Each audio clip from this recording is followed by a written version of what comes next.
দুই দিন যেতে না যেতেই জার্মানির বাডেন-ভিউর্টেনবার্গ অঙ্গরাজ্যে আবারও ছুরি হামলা। মঙ্গলবার সন্ধ্যায় মানহাইমে জার্মানির রক্ষণশীল উগ্র ডানপন্থী দল হিসেবে পরিচিত অল্টারনেটিভ ফর ডয়েচল্যান্ড বা এএফডি থেকে আসন্ন ইইউ পার্লামেন্টের নির্বাচনের প্রার্থী হাইনরিশ কখে ছুরি দিয়ে হামলা করে ২৫ বছর বয়সী এক তরুণ। পরে তাকে উদ্ধার করে হাসপাতালে ভর্তি করে পুলিশ।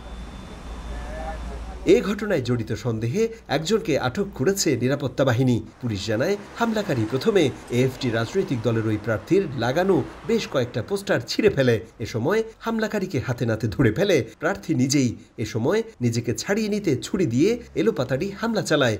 গ্রেফতারকৃত সেই ব্যক্তি মানসিক রোগী বলে জানায় পুলিশ। তবে কী উদ্দেশ্যে এই হামলা তা তদন্ত করছে নিরাপত্তা বাহিনী। নগদে ৫০০ টাকা বা তার বেশি পেমেন্টে পেতে পারেন ঢাকায় জমিসহ ২০ কোটি টাকার পুরস্কার।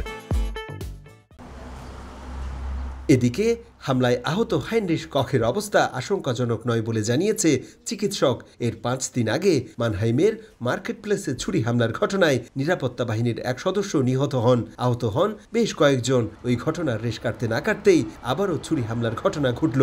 দেশটির কট্টর ডানপন্থীদের উপর একের পর এক হামলার ঘটনায় দেখা দিয়েছে চরম উদ্বেগ। জার্মানি থেকে বিটু বড়ুয়া, সময় সংবাদ।